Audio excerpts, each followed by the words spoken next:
एक लड़का जो कैटरिंग का काम करता है और बहुत ही होनहार लड़का होता है। वो नेपाल से सटे हुए बॉर्डर पर रहता था और कैटरिंग के लिए कभी कभी नेपाल भी जाया करता था। जो अपनी काम को बड़ी ईमानदारी से करता था और घर का बड़ा लड़का होने के बावजूद जो है घर की सारी जिम्मेदारी होती है। धीरे धीरे वो काम में इतना निपुण हो जाता है कि उसे बहुत दूर दूर से काम के लिए आर्डर आने लगते थे और उसी से उसकी रोजी चलती थी।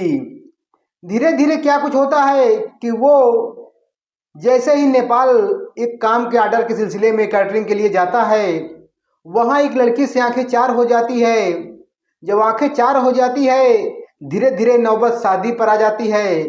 शादी होने के बाद जो है लड़की जो है अपने पति के साथ जो है सकुशल रह रही होती है, लेकिन जो लड़का होता है वो नशे का आदी हो जाता है और अपने पत्नी से जो है कुछ ऐसे अप्राकृतिक जो है कार्य करवाने के लिए प्रेरित करता है, दबाव बनाता है, जिससे जो महिला होती है वो बार बार मना करती है, लेकिन वो इतना दबाव बना देता है कि वो काम करने के लिए मजबूर हो जाती है। लिहाजा अब वो ऐसे चंगुल में फंस चुकी सी महिला फिर उसे निजात पाने के लिए वे कई बार शिकायत भी करती, लेकिन कोई सुनवाई नहीं होती है। फिर वो ऐसा कदम उठाती है, ऐसा कदम उठाती है कि जिसने भी ये कहानी को सुना है उसके जो है रूह कांप गई है। आखिर उस महिला ने ऐसा क्या कदम उठाया है कि जिसने भी सुना है उसकी रूह कांप गई है। दोस्तों, पूरी कहानी इस वीडियो में आइए समझते हैं कि क्या कुछ हुआ है। ज़्यादा देर न करते, बस आपसे एक ही रिक्वेस्ट है कि नए दर्शक हैं तो चैनल को सब्सक्राइब कर दीजिए और वीडियो में एक प्यारा सा लाइक कर दीजिए। दोस्तों, एक लड़के का नाम होता है नगेंद्र, जो महाराजगंज जिले के पास जो है राजाबाड़ी गांव होता है, वहां का रहने वाला होता है। घर में आर्थिक तंगी होती है और वो बचपन से ही कैटरिंग का काम करने लगता है। धीरे धीरे वो उस काम में निपुण हो जाता है। घर में उसके एक भाई होती है छोटा और दो बहन होती है, माता पिता होते हैं। अच्छा खासा परिवार होता है। जो पिताजी होते वो खेती बाड़ी करते थे और जो बड़ा बेटा नगेंद्र होता वो कैटरिंग का काम करता था।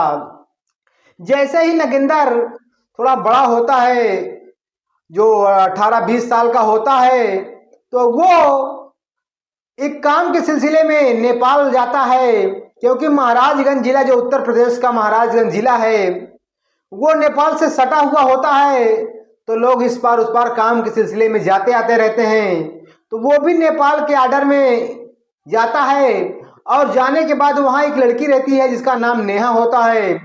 वो उससे आंखें चार हो जाती है। जब उससे आंखें चार हो जाती हैं तो जो है उससे जो है मोबाइल के नंबर जो है आदान प्रदान किया जाता है और धीरे धीरे बात चैटिंग का सिलसिला शुरू होता है, बातचीत करने का सिलसिला शुरू होता है। कब प्यार में बदल जाता है किसी को पता ही नहीं चलता है। बात शादी तक आ जाती है।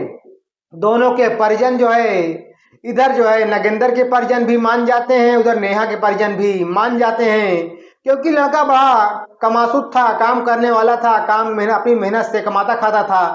तो किसी के परिवार कोई आपत्ति नहीं होती है। लिहाजा दोनों की मर्जी से जो है, दोनों के परिवारों की मर्जी से जो है शादी तय की जाती है और शादी जो है संपन्न हो जाती है। शादी संपन्न हो जाती है तो बढ़िया हंसी खुशी से जो है नेहा राजाबाड़ी गांव में बहू बनकर आती है और अपने पति के साथ, अपने सास ससुर के साथ रहने लगती है। धीरे धीरे परिवार में बढ़िया घुल मिल जाती है और जैसे ही 3 साल का वक्त बीतता है, एक छोटा सा बेटे को जन्म देती है नेहा और परिवार में खुशियों का माहौल आ जाता है। फिर जो है अचानक जो है इनके मन में कुछ ऐसे सवाल गूंजते हैं जिसे जो है जो नगेंद्र होता है वो अपनी पत्नी को लेकर महाराजगंज शिफ्ट हो जाता है।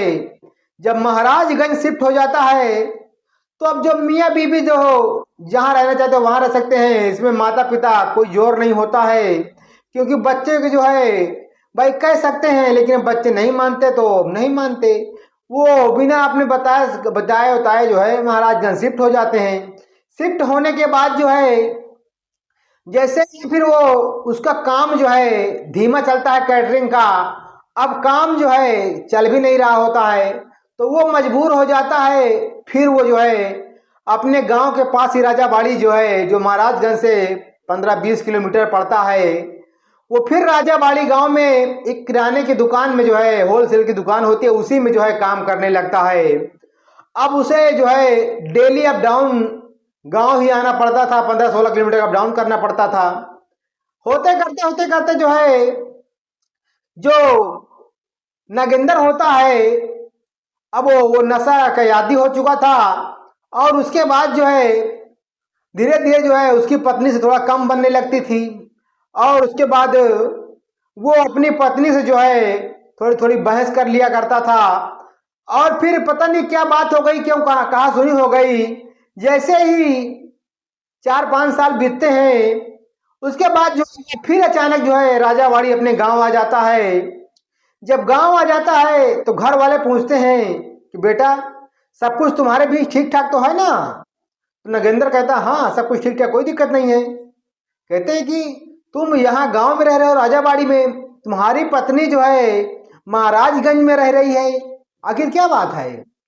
तो नगेंद्र कहता है कि बाबूजी मुझे डेली अप डाउन करना पड़ता है काम के सिलसिले में, और मुझे देर हो जाती है आने जाने में, सफ़र थोड़ा कम अच्छा लगता है मुझे, तो इसलिए मैं सोचता हूँ मैं यहीं रह लूँ। अब जो मेरी पत्नी है नेहा, उसे वहाँ की हवा लग गई है, अब वो गांव में नहीं रहना चाहती है। लिहाजा आप टेंशन मत करिए, मैं जो है मैनेज कर लूँगा, मैं वहाँ आता जाता रहता हूँ, कोई दिक्कत नहीं है। तो जब अब पति पत्नी राजी हैं तो माता पिता को क्या दिक्कत है भाई? कहता मुझे कोई दिक्कत नहीं, तो अब माता पिता को भी कोई दिक्कत नहीं है। लिहाजा जो है धीरे धीरे समय बीतने लगता है। फिर एक दिन जो है जो नगेंद्र के पिताजी होते हैं वो फोन लगाते हैं अचानक। वो दिन आता है 12 सितंबर 2025। अचानक वो फोन लगा देते हैं अपने बेटे के पास कुछ बात करने के लिए।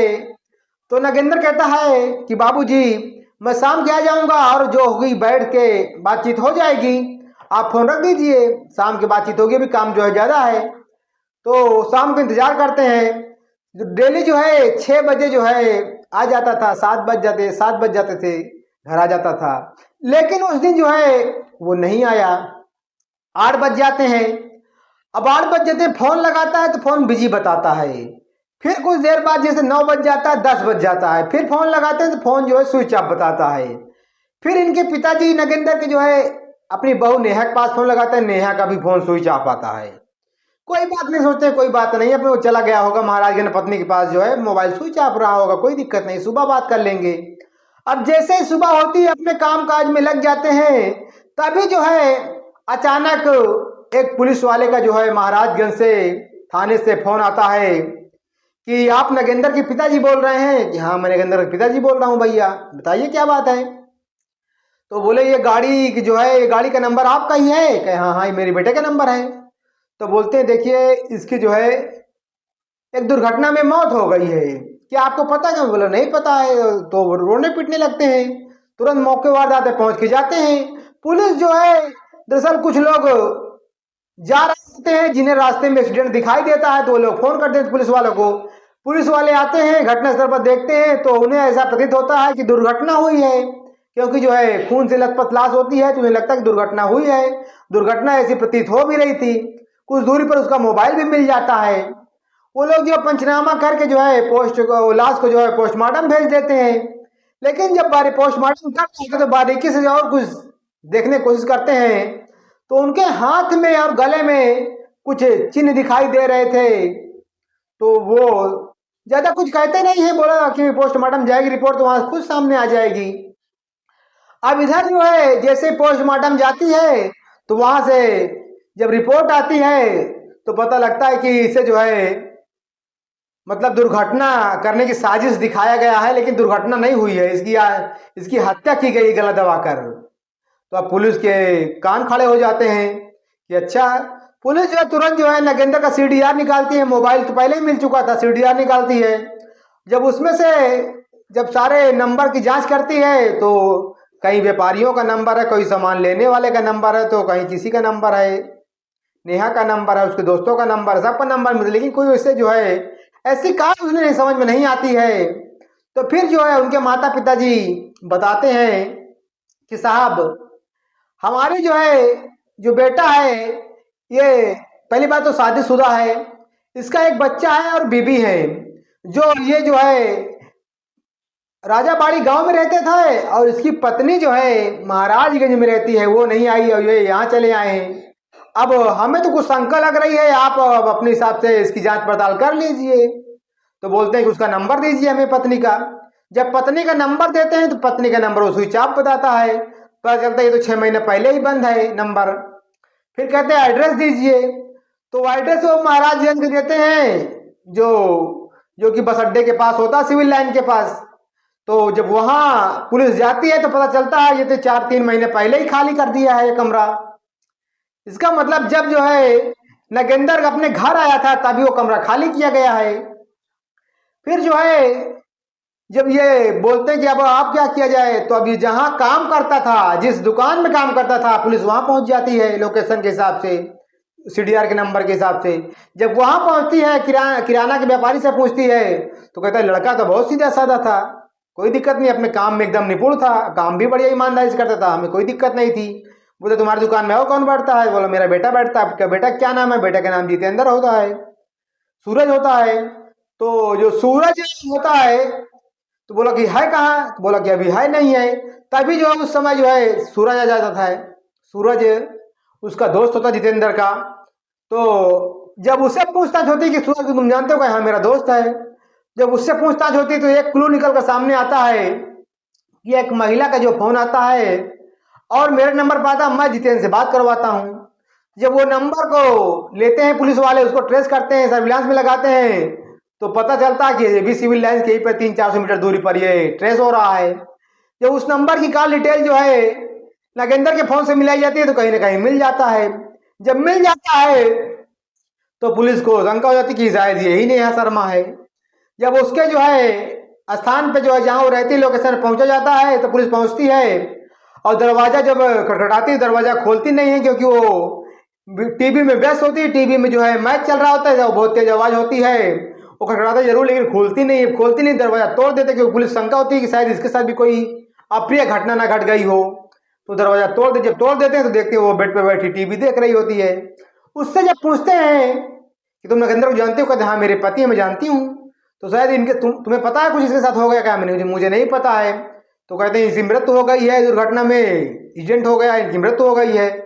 जैसे पुलिस बताते हैं तो उसके माथे पर कोई शिकन नहीं होती है। तो पुलिस को शंका हो जाती है यहीं पर कि अगर किसी की पति की मृत्यु हो जाए तो दहाड़े मार कर रोने लगती है, लेकिन इसे कोई एहसास ही नहीं हुआ, वो समझ जाते हैं पुलिस। तभी उसके बाद उससे पूछताछ करते हैं लेकिन वो कोई ऐसे जो है बताती नहीं है। तो सीडीआर जो नंबर निकाला जाता है उसके बाद जो उसका दोस्त जो होता है जितेंद्र होता है, जो किराना व्यापारी का बेटा जितेंद्र होता है, उसे लेकर और नेहा को लेकर जो पुलिस थाने पहुंच जाती है। थाने में जब कड़ाई से पूछताछ होती है तब उससे पता चलता है, नेहा टूट जाती है और बता देती है कि हाँ हमने इसी गला दबाकर हत्या की है। बता कि हमने इसे बुलाया है, बुलाने के बाद जो है खाना पीना खिलाया, ड्रिंक कराया, ड्रिंक कराने के बाद जो है इसमें दवा मिलाई, दवा मिलाने के बाद जो जब ये बेहोश हो गया तो मैं जितेंद्र को बुलाई हूँ, फिर इसकी गला दबाकर हत्या कर दिया गया। उसके बाद जो है जितेंद्र बाइक चला रहा था, इसे बीच में बाइक में लाद दिया गया था। लादने के बाद इसे 30 किलोमीटर महाराजगंज से दूर 30 किलोमीटर जंगलों में ले जाकर जो है हाईवे किनारे फेंक दिया जाता है, क्योंकि जो दुर्घटना ऐसी लग सके तो जो हाईवे पे फेंक दिया जाता है। और उसके बाद जो है जब कबूल कर लेती है, और एक जो है पिताजी बताते हैं उसके कि देखिए ये पत्नी इसकी जो है इससे पहले बेटा हमारा घर आ जाता है और इसके नाजायज संबंध हो जाते हैं इससे, इसके घर जो है जितेंद्र का आना जाना होता है। इसी चक्कर से जो इसे यहाँ से ले जाकर जो महाराजगंज शिफ्ट हुआ था, भाई 20 किलोमीटर दूर जो है अपनी पत्नी को लेकर चला गया था कि यहाँ से नहीं देखेगा जितेंद्र, ना ही जो है वहां जाएगा। जब दूर हो जाएगा तो नजदीकियां जो इससे नहीं बढ़ेंगी। तो वो कहता है इसीलिए मेरा बेटा वहां ले गया था, लेकिन जो है ये पीछा नहीं छोड़ रहा है और लिहाजा मेरे बेटे को मौत की घाट उतार दिया है। एक पहलू ये निकल कर आता है कि उसने ऐसे ऐसे किया है। अब जो नेहा बयान देती है पुलिस के सामने, वो कहती है कि 3 साल तो हमारा रिलेशन जो है पति पत्नी का ठीक चला है, लेकिन ये फिर बीच में नशे के आदी हो गए थे और कैटरिंग का काम धीरे धीरे इनका टूट गया था। जब टूट गया था तो ये मुझे जो है महाराजगंज शिफ्ट किए थे और महाराजगंज में ये मुझे जो है वैसा वृत्ति में ढकेल दिए थे। अपने जो है दोस्तों से संपर्क करते थे, उनसे अच्छी खासी पैसे लेते थे और मुझे जो है रात में जो है उनके हम बिस्तर होने के लिए भेज देते थे। अपने बेटे को लेकर बाहर निकल जाते थे, दरवाजा बंद कर लेते थे और अय्याशी के लिए जो है अपने दोस्तों को लाते थे, मेरे साथ जो है रात बिताते थे। मुझे वैसा व्यक्ति में इन्होंने ढकेला है और उसी पैसे से इन्होंने गाड़ी ली है। और जो जितेंद्र होता है उसके जो है वो इस कदर जो है नेहा शर्मा के पीछे जो है पागल हो गया था, प्यार में पागल हो गया था, क्योंकि वो चाहता था कि मेरे सिवा जो है अब इस लड़की कोई हाथ न लगाए। जितना पैसा जितेंद्र मांगता था उतना पैसा जो है वो नगेंद्र मांगता था, उतना पैसा जितेंद्र जो उसको दे देता था। और उसके बाद जो है लमसम 15 से 20 लाख रुपए वो कहता कि मैंने दिया है। जब ऐसा बताता है तो पुलिस के कान खड़े हो जाते हैं कि वैसा व्यक्ति में ढकेलने वाला नगेंद्र ही है। और उसकी पत्नी ये भी बताती है कि मैं 3-4 बार थाने भी गई थी, लेकिन वहां पैसे ले दे के जो है काम रफा दफा कर दिए, कोई कार्रवाई नहीं हुई है। मैं इस वैश्यावृत्ति से निकलना चाहती थी, लेकिन मुझे निकलने नहीं दिया गया। मैं अपने गांव भी नेपाल गई थी, वहां भी FIR लिखवाई थी, लेकिन यहाँ भी ये पैसे ले दे के जो है काम निपटा दिया था। मैं इस वैश्यावृत्ति से निकलने के लिए बार बार प्रयास कर रही थी, लेकिन ये मुझे निकलने नहीं दे रहा था। इसलिए मजबूरी में मैं ये जो हत्या का जो है सिलसिला है, मैं और जितेंद्र मिलकर जो है इसके मौत के घाट उतारा हूं। अब जो जैसे सुनते हैं पुलिस वाले तो उसके रोंगटे खड़े हो जाते हैं। दो पहलू निकल सामने आते हैं। एक उसका जो पिता कहता है वो अलग रिपोर्ट दर्ज करती है और इसे जो इसकी जो बहू है बताती है वो अलग ही बताती है। अब क्या कुछ सही है दोस्तों? अब इनको कितनी सजा मिलती है या नहीं मिलती है, अब ये जांच का विषय है। दोनों, हालांकि दोनों को जो है पुलिस जो है कोर्ट में सरेंडर कर देती है, जेल भेज देती है और मुकदमा चल रहा है। अभी क्या कुछ सजा मिलती है ये जो है भविष्य के गर्ग में छिपा है।